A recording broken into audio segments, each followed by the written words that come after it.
Cadê meu esboço? Eu não sei mais o que eu vou falar.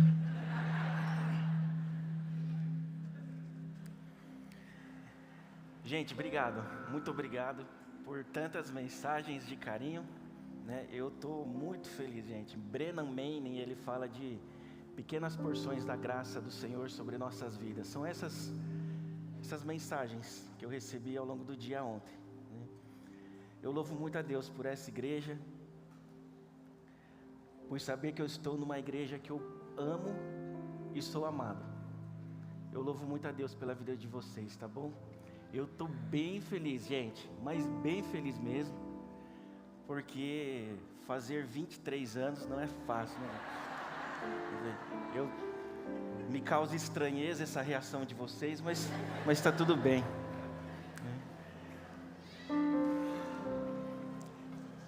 Essa semana, na segunda-feira, quando eu pensei sobre esse sermão, e nós pastores a gente conversa sobre o sermão, nós trocamos experiências, informações, percepções do texto bíblico. Porque, gente, quando nós subimos aqui no púlpito, a nossa opinião é o que menos importa, é a palavra do Senhor o mais importante. E depois, na segunda-feira à noite, eu orei e o Senhor me indagou: é sobre isso que você vai falar? É sobre isso. Tá bom, então vai ser sobre isso. Então, ao longo da semana, eu me senti observado o tempo todo pelo Senhor. E nessa semana o pastor Marcos, ele postou um vídeo falando sobre o Deus que vê, o Deus que nos vê. Então Deus viu o sofrimento do seu povo no Egito, Deus viu e desceu para libertar esse povo. Deus viu corações angustiados como o de Agar, Deus viu corações cheios de piedade como o de Neemias. Deus viu, gente, uma mulher que há 12 anos sofria, e no meio da multidão ela não foi percebida, mas o Senhor a viu. Porque nós todos somos observados por Deus. Deus está nos vendo, e nessa manhã e hoje à noite também nós queremos falar sobre este Deus que nos vê no secreto. E eu gostaria de convidá-los a abrirem suas Bíblias no Evangelho de Mateus, capítulo 6. Eu vou ficar bem paradinho aqui, tá, gente? Evangelho de Mateus, capítulo 6. Nós vamos ler do verso 5 ao 8. E hoje nós daremos um foco no verso 6. Então diz assim, Evangelho de Mateus, verso 6, capítulo 6, a partir do verso 5. Quando vocês orarem, não sejam como hipócritas que gostam de orar em público nas sinagogas e nas esquinas, onde todos possam vê-los. Eu lhes digo a verdade, eles não receberão outra recompensa além dessa. Mas, quando orarem, cada um vá para o seu quarto, feche a porta e ore a seu pai em segredo. Então seu pai, que observa em segredo, os recompensará. Ao orar, não repitam frases vazias sem parar, como fazem os gentios. Eles acham que, se repetirem as palavras várias vezes, suas orações serão respondidas. Não sejam como eles, pois seu pai sabe exatamente do que vocês precisam, antes mesmo de pedirem. Amém? Vamos orar. Obrigado, Senhor, pela tua palavra, Senhor. Obrigado, Senhor, por esta igreja. Obrigado, ó Pai, por tudo que já nos foi entregue nessa manhã. E, ó Deus, obrigado pela oportunidade de tudo que nós já entregamos para o Senhor também. Ó Deus, que o Senhor fale conosco nesta manhã. Ó Deus, a tua palavra está aqui diante de nós. Que o teu Espírito Santo, Pai, continue ministrando aos nossos corações. Ó Deus, cale a minha boca agora em nome de Jesus, e que o Senhor fale conosco, para a glória de ti mesmo. Amém. Amém, gente. Evangelho de Mateus, capítulo 6, versos de 5 a 8. Olha só que interessante. Jesus, ele está entregando o seu sermão mais conhecido, o sermão mais poderoso, mais extenso no seu ministério terreno. E aí Jesus está desenvolvendo vários temas nesse sermão do monte, vários ensinamentos de temas diferentes e diversos, ele vai nos ensinar. E aí aqui ele tinha acabado de ensinar sobre auxílio aos necessitados, na sequência ele vai ensinar sobre jejum, mas nesse recorte que começa no verso 5 e vai se estender até o verso 15, são 10 versos que Jesus, no seu sermão, vai nos ensinar sobre a oração. E nós sabemos que o tema central desses versos é a oração modelo, a oração do Pai Nosso. Mas esse recorte, essa pequena porção que nós destacamos nesta semana para reflexão, ele é um preparo. É Jesus dando alguns toques, alguns conselhos, algumas orientações quando nós pensamos em uma vida de oração. Então Jesus, ele dá um ensino completo sobre oração. Ele dá conselhos de como nós devemos ter a postura diante da oração e logo em seguida ele mesmo vai orar e vai dizer palavras que nos servirão como modelo de oração. Agora, o que é interessante nesses conselhos, nessas orientações que Jesus nos dá, nos preparando para ensinar, para aprendermos sobre de fato a oração? Ele vai dar alguns toques, ele vai falar sobre os perigos da oração pública. Jesus não está condenando no verso 5 as orações comunitárias, as orações públicas, essas orações que conduzem o nosso culto, por exemplo, aqui. Essas orações são experiências profundas que nós temos com Deus. Então Jesus não as condena, mas Jesus, ele está fazendo um adendo para a gente tomar cuidado com as tentações que as orações públicas podem exercer sobre nós. Então é muito estranho, gente, algumas orações públicas que nós ouvimos. Então, olha, a gente chega na igreja, nós conhecemos as pessoas, chegamos 9 horas, aí prestes a começar o culto às 10h30, tem o café, aí as pessoas estão conversando, aí eu estou conversando com você, e aí, tudo bem, como você está? Giovana, tudo bem, como é que foi a sua semana? Ah, pastor, minha semana foi top, foi muito bom, e a sua? A minha semana não foi muito legal, então vamos orar? Vamos orar, beleza, ô amiga, vamos orar. Oração.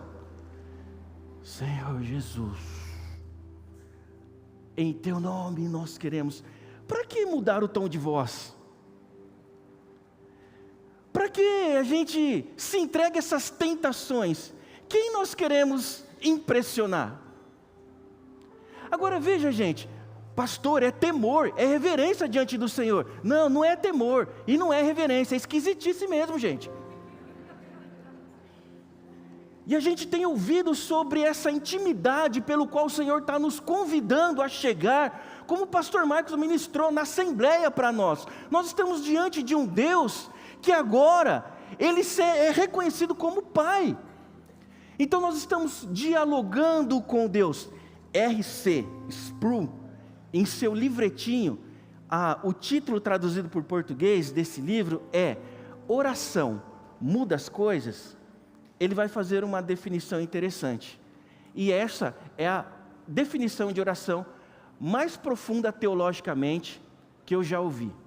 A oração é uma boa conversa com Deus. Ponto. Não é um solilóquio, não é uma tentativa de impressionar Deus. Não é uma tentativa de impressionar pessoas, porque afinal de contas, meus irmãos, quando nós oramos, a nossa audiência é celestial e não humana. É aos altos céus que nós estamos orando. Então, quando nós estamos dialogando, quando nós estamos tendo uma boa conversa com Deus, nós não precisamos se preocupar em impressionar quem está nos ouvindo, muito menos tentar impressionar a Deus. Nós não impressionamos a Deus. Não impressionamos com as nossas palavras. Então nós não precisamos mudar o tom de voz, nós não precisamos criar protocolos, nós precisamos desburocratizar as nossas orações. Nós não podemos e precisamos vencer a tentação de impressionar, de tentar impressionar ao Senhor. Eu tive 2 professores de Antigo Testamento no seminário, reverendo Fábio Ito e o reverendo Israel Cifolelli. E eles diziam que é por isso, gente, que os Salmos, o livro de Salmos, é um livro sensacional, de orações muito profundas e belas, porque os Salmos, gente, são orações sinceras e não são orações bonitinhas, porque muitas vezes nós estamos preocupados em fazer orações bonitinhas, e muitas vezes as nossas orações bonitinhas não expressam a sinceridade, do nosso coração. Então o que Jesus está fazendo, Ele não está condenando as orações públicas e comunitárias, mas Ele está fazendo alerta para nós. Que teatro que você está causando? Que teatro você está querendo criar? Eugene Peterson, na sua tradução da Bíblia, a Mensagem, ele parafraseia esse verso que nós acabamos de ler assim: e quando forem à presença de Deus, também não faça disso uma produção teatral. Essa gente que faz da oração um show, está buscando o estrelato. Vocês acham que Deus está no camarote apreciando o espetáculo? É assim que eu quero que vocês façam. Encontrem um lugar tranquilo, isolado, do modo que não sejam tentados a interpretar diante de Deus. Apenas fiquem lá, tão simples e honestamente quando conseguirem. Desse modo, o centro da atenção será Deus, não vocês, e vocês começarão a perceber graça. O mundo está cheio de pessoas que se julgam guerreiros da oração, mas que nem sabem o que é orar. Utilizam-se de fórmulas, programas, conselhos, técnicas, até técnicas de vendas, para conseguir o que esperam de Deus. Não façam isso. Você está diante do Pai, e Ele sabe do que você está precisando melhor do que você mesmo. Com um Deus assim, quem os ama tanto, vocês podem orar da maneira mais simples possível. Amém. Qual é a problemática aqui? Lá no capítulo 26, verso 65, quando Caifás, o sumo sacerdote, ele quer expressar que o que Jesus está falando é uma grande heresia, ele rasga suas vestes.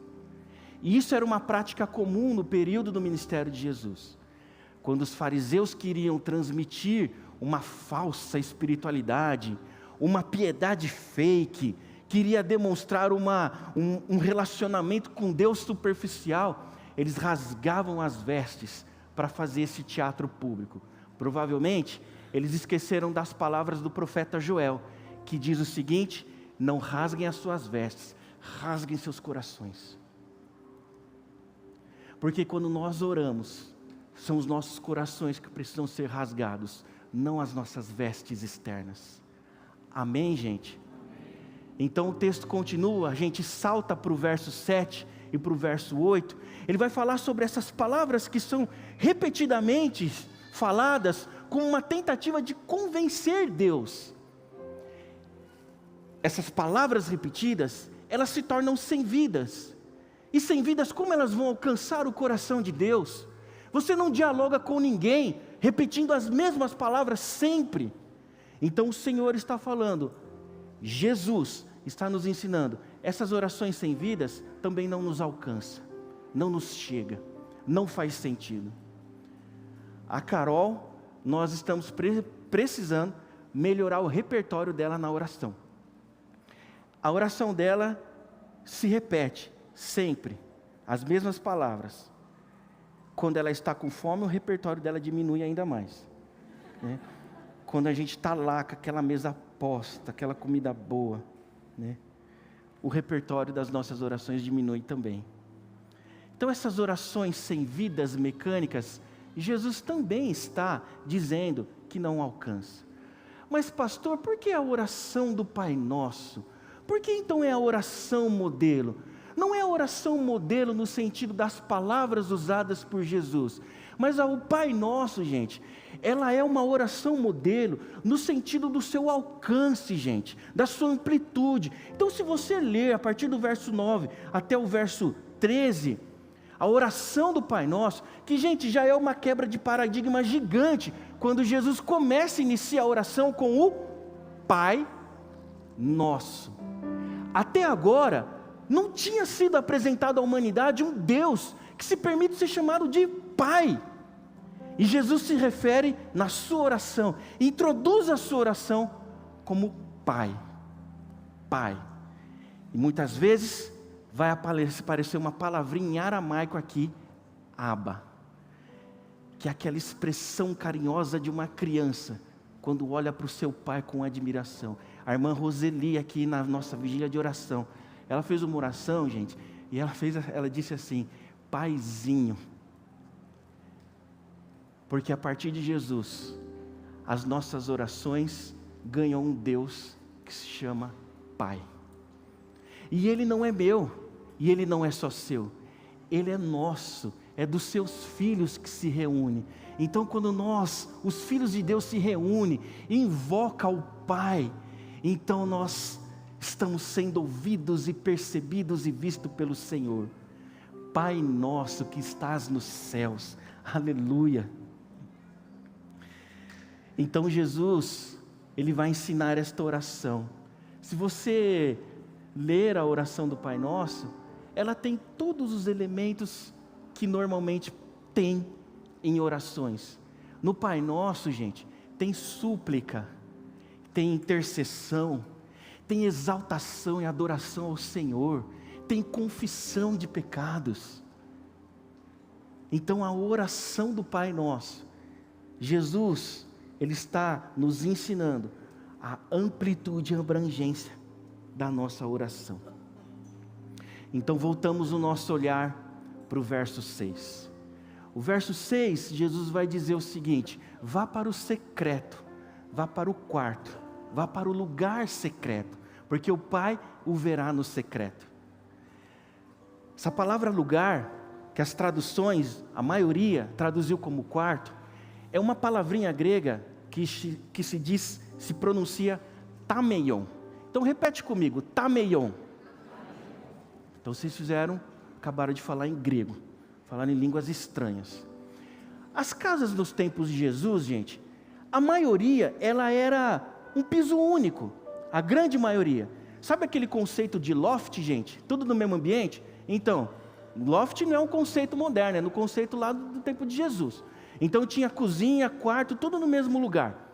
Piso único. Algumas casas tinham um quintal grande, outras eram sobrado, mas por exemplo, quando os amigos levam uma outra pessoa para Jesus interceder, eles, para curar Jesus, eles abrem o telhado e descem seu amigo, porque as telhas eram todas feitas de materiais como madeira, palha, folhas, mas a casa tinha um ambiente só.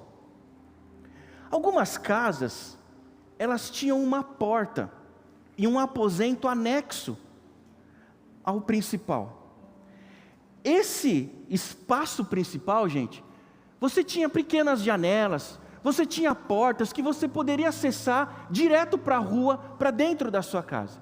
Mas havia um segundo ambiente, que não tinha janelas, que a única porta que tinha, você só poderia acessar quando você já estava no interior da casa. Não tinha vista para fora, só tinha uma porta, e a única porta do recinto, do ambiente, que tinha algum dispositivo que você poderia trancar. Por quê? Porque era uma despensa, guardava coisas de valores, guardava comida. Então, gente, a metáfora de Jesus é muito apropriada. Ele está falando para ir para esse quarto, onde ninguém vai te atrapalhar, onde ninguém vai te acessar. O único que vai te acessar ali é o Senhor. Então Jesus está nos dando essa ilustração. Vai para esse lugar de retiro, vai para esse lugar secreto, porque é lá no secreto que o Pai vai vê-lo, vai ouvi-lo, vai conversar com você. Então me veio à mente aquele filme, O Quarto de Guerra. Quem já assistiu esse filme? Se você não assistiu esse filme, eu muito recomendo você assistir. Neste filme, O Quarto de Guerra, ele vai ilustrar exatamente este conceito domiciliar, essa estrutura domiciliar, da qual Jesus está se apropriando para fazer uma ilustração. Há um caos na família dessa mulher, há uma família sofrendo, e ela entra para um lugar secreto. Ela é orientada a entrar neste lugar secreto, que só tem uma porta, não tem janelas. Você só pode acessar estando dentro já da casa. Nessa porta, A orientação é para que você passe a chave, tranque a chave e entre neste ambiente de guerra, entre neste lugar secreto, porque ali você vai aprender a lutar, você vai entrar na batalha. Se você não assistiu esse filme, eu recomendo que você assista. Uma vez mais estamos então neste lugar secreto. E agora sim, eu estou pronto para compartilhar com vocês o que a experiência da oração deste lugar secreto promove em nós. Então, primeiro, a oração, ela é uma caminhada pelo silêncio, onde os ruídos são abafados. Veja que interessante, o Senhor Jesus está nos mandando ir para o secreto.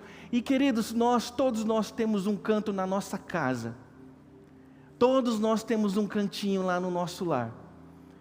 Que só o Senhor sabe quantas lágrimas nós derramamos já. Quantas orações já foram feitas ali. E o Senhor está nos direcionando para este lugar apropriado, este lugar secreto, porque neste lugar secreto, Jesus sabe que o caminho que nós vamos percorrer nos levará a lugares profundos, nos levará a uma profundidade nunca antes experimentada, que nós podemos experimentar através da experiência e desta caminhada da oração. E o primeiro lugar que nós chegamos é este lugar de silêncio. Queridos, nós estamos vivendo num tempo que é muito barulhento, onde as pessoas estão gritando e berrando umas com as outras. Vocês podem fazer esse exercício, se você parar em algum lugar da cidade, fechar os seus olhos e você só ouvir o ambiente externo, você vai ver que há uma barulheira, há um ruído gigante no mundo, há um ruído de desespero, há um ruído de sofrimento, há um ruído que está tomando a saúde emocional das pessoas. E o Senhor está falando para nós sairmos deste ruído. E quando nós vamos para um lugar onde os ruídos externos são abafados, com os olhos fechados, no lugar secreto, você vai perceber que os ruídos internos são muito mais barulhentos do que os ruídos no nosso meio.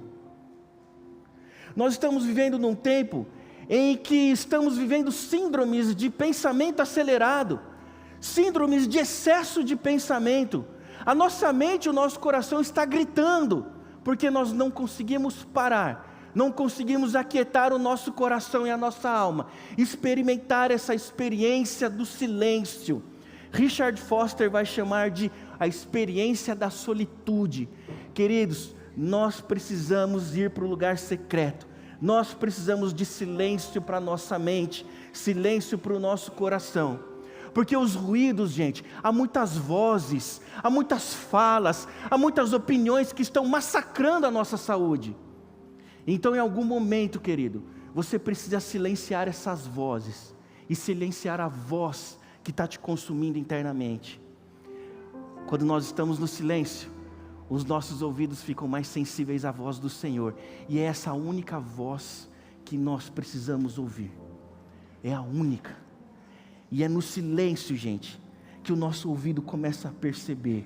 Jesus, ele foi para o deserto, ele foi para o jardim do Getsêmani, ele foi para cantos da praia no mar da Galileia. Jesus sempre viveu esse movimento do retiro. Nós precisamos nos retirar, gente. Século IV, quando a religião cristã se torna a religião oficial do império, se torna uma grande religião de barulho, de ruído, de espetáculo público. Então há um movimento que começa dos pais do deserto, homens que precisam do silêncio para ouvir a voz de Deus e se retiram. Queridos, em nome de Jesus, nós precisamos silenciar as vozes que nos atormentam. E essa caminhada, ela pode ser experimentada através da oração. No silêncio, nós acalmamos o nosso coração, a nossa alma, o nosso respirar.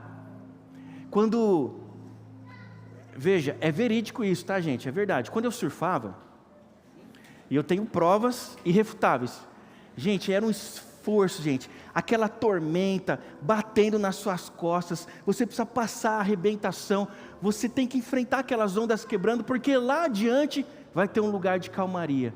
Gente, quando eu chegava nesse lugar, eu olhava para tudo que estava à minha volta. Gente, como eu tenho saudades disso.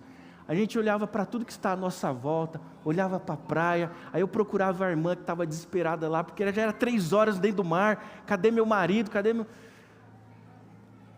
E neste lugar, gente, eu vivi uma das maiores experiências do silêncio. Quando nós silenciamos as nossas vozes, nós ouvimos a voz do Senhor. Nós precisamos de quietude, como já foi falado aqui. Precisamos de solitude. A oração é o espelho da alma, e nela nos vemos mais claramente. Como faremos orações como o Salmo 51? Os salmistas, eles faziam essas orações no silêncio. Por isso que a gente tem a forte sensação que tudo está rasgado diante deles. Orações do tipo: Senhor, eu não aguento ver mais meus inimigos prevalecerem, os meus ossos estão doendo, eu não aguento mais, Senhor. Senhor, nada me faltará, está doendo, mas não me faltará, porque eu tenho o Senhor, e eu ter o Senhor já me basta, já me é suficiente. Orações sinceras, orações feitas no silêncio, elas saem dos cantos mais sombrios do nosso coração. Lá, neste lugar secreto do silêncio, nós estamos prontos para confessar os nossos pecados, confessar os nossos dilemas.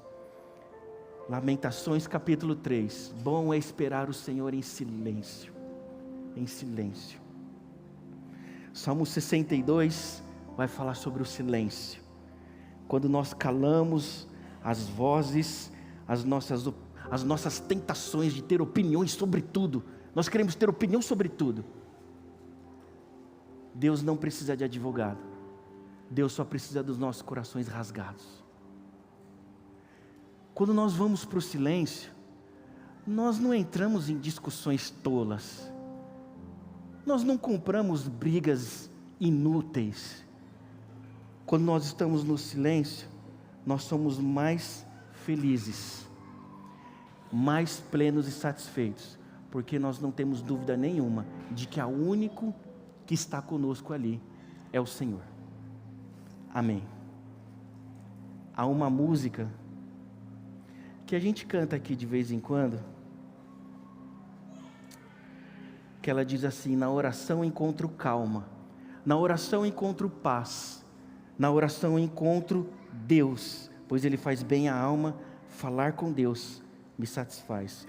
Falar com Deus é um privilégio, abrir a alma ao Criador, sentir o que os céus estão abertos, ouvir a voz do Salvador. Grande é o nosso Deus e as obras que Ele faz. O seu amor não tem limites, em seu perdão eu encontro paz. Amém. Segundo lugar, a oração é uma caminhada por nossas angústias, pois elas se tornam palavras. Nós a encontramos, nós encaramos e damos nomes às nossas angústias. Como um médico que vai nos fazendo perguntas, e nós respondemos acerca dos sintomas, até que ele compreenda, até que ele emita o seu diagnóstico, nós vamos falando, porque aqui, nesta caminhada das nossas angústias, nossas dores, nossos problemas, eles ganham nomes. Nós dizemos o que estamos sentindo, nós dizemos o que estamos sofrendo. Mas o Senhor sabe de todas as coisas, pastor. Ele já se antecede, sim, mas o Senhor te dá a oportunidade de articular, de verbalizar palavras para Ele. Ele quer ouvir o seu coração rasgado, Ele quer ouvir a sua voz, porque ao falar com Deus, ao verbalizar as nossas dores, ao nomear as nossas dores, então Deus já está tratando no nosso coração. O fato de falarmos com Deus, a cura já está sendo filtrada, já está alcançando o nosso coração e nossas dores. Queridos, antes de Deus transformar as suas angústias, Ele vai transformar o seu coração. Antes dele resolver os seus problemas, Ele vai resolver o seu caráter. Antes dele responder sim ou não para as suas orações, Ele vai se relacionar com você e vai te mostrar este caminho. Esse caminho do silêncio, esse caminho pela angústia. 1 Pedro 5,7, Pedro vai dizer: lance sobre Ele todas as nossas ansiedades e as nossas preocupações, porque Ele tem cuidado de nós. E Ele tem cuidado de nós, gente. A Bíblia leva as nossas angústias a sério. E a palavra do Senhor está falando, traga a Ele, leve a Ele, porque Ele vai cuidar de nós. Deus supre todas as nossas necessidades, mas não vai suprir nossos caprichos. Tiago 4,3 vai falar sobre isso. Ele nos transforma, antes de transformar a realidade. Deus sempre sabe, muito antes de nós, este lugar profundo das nossas angústias, o Senhor já visitou há muito tempo. Ele já chegou primeiro do que nós. Ele ouve todas as angústias que nós estamos compartilhando, entregando em oração. A sua dor tem nome, tem importância para o Senhor, porque Ele é um Deus que ouve e Ele é um Deus que vê. E Ele no secreto já está vendo há muito tempo todas as lágrimas e todas as dores que você já entregou para Ele. O Senhor vê tudo. O Senhor ouve os seus filhos compartilhando e verbalizando as suas dores. A oração, nós precisaremos caminhar por nossas angústias. Então cante, celebre. Quem nunca cantou Cassiana no tempo da angústia, gente? Quem nunca cantou Cassiane? Quem nunca cantou Aline Barros no tempo da angústia? Remove a minha pedra. Porque Deus nos dá a oportunidade, como um pai que quer ouvir o filho, fala. Nós estamos neste silêncio, sou eu e você apenas, fala, aleluia. Por último, queridos, a caminhada da oração é uma caminhada em solo sagrado, pois a presença de Deus, ela é invocada. Jesus, Ele completa os ofícios, as exigências da lei. No Antigo Testamento, todas as petições, as orações, as confissões do povo eram levadas dentro de todo um cerimonial, dentro de todo um ritual, para que o sacerdote, no momento certo, na hora certa, no lugar certo, ele levava todas essas petições para Deus, no Santo dos Santos. Aí, gente, João, capítulo 1, verso 14, ele vai dizer que o Verbo se fez carne e tabernaculou entre nós. A tenda do encontro, este lugar específico, o Senhor armou a sua tenda sobre toda a terra. Todos nós estamos debaixo da tenda do encontro. Então agora não há impedimentos, não há rituais, não há técnicas, não há cerimoniais. A tenda já está posta entre nós, habitou e viveu entre nós, morreu, ressuscitou, nos salvou. Agora este lugar de encontro é todo lugar que eu e você, os filhos de Deus, invocam Deus que é Pai, e o Filho ouve e intercede por nós.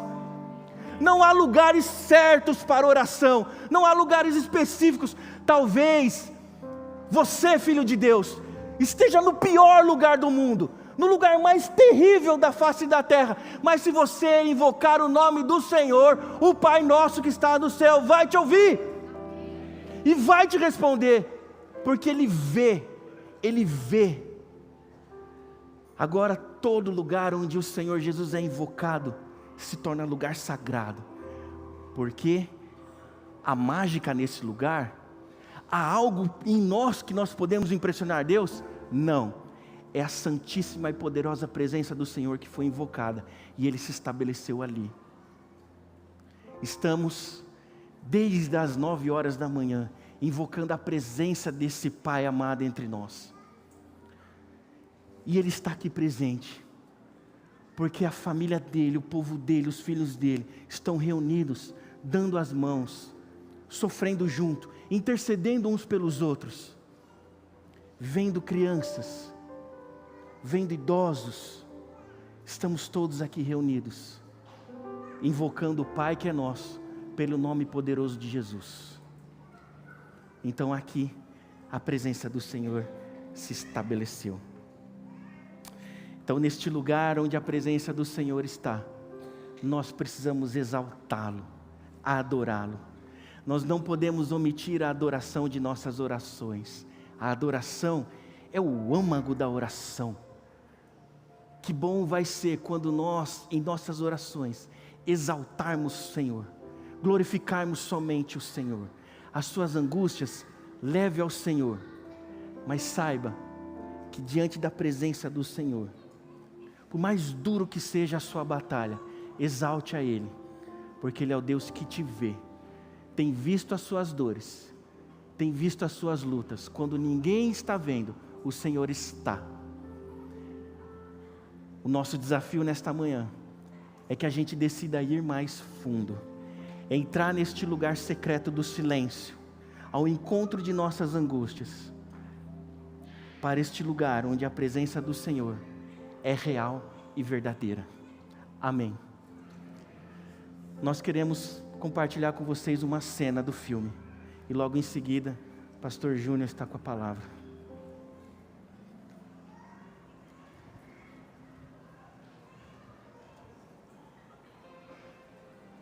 O Senhor conseguiu de novo, Deus. O Senhor conseguiu de novo. O Senhor é bom, o Senhor é poderoso, o Senhor é misericordioso. E continua cuidando de mim quando eu não mereço. Eu te louvo, Jesus. Tu és o Senhor. Me manda outra, Senhor. Me guia para quem o Senhor quer que eu ajude. Levanta os que invocam o seu nome. Levanta aqueles que amam o Senhor, que buscam o Senhor e que confiam no Senhor. Levanta-os, Senhor. Levanta-os. Senhor, precisamos de uma geração de fiéis que não tenham vergonha do Evangelho. Precisamos de um exército de fiéis, Senhor, que odeie ser morno e guarda a Tua palavra acima de tudo. Levanta-os, Senhor, levanta-os. Eu oro pela união entre aqueles que amam o Senhor. Eu oro para que o Senhor abra os olhos para que eles possam ver Sua verdade, Senhor. Eu oro pela Sua mão protetora, que orienta, levanta uma geração, Senhor, que vai levar luz a este mundo, que não vai se curvar sob pressão de quem não vai se acovardar. Senhor, quando os outros caírem, levanta-o, Senhor, para que eles anunciem que existe salvação em Jesus Cristo. Levanta os guerreiros, Senhor, que vão lutar ajoelhados, que vão Te adorar de todo o coração, Senhor. Senhor, nos chama para a batalha, para que possamos proclamar o Senhor, o Rei dos Reis e Senhor dos Senhores. Eu oro por essas coisas com todo o meu coração. Desperta-os, Senhor, desperta-os.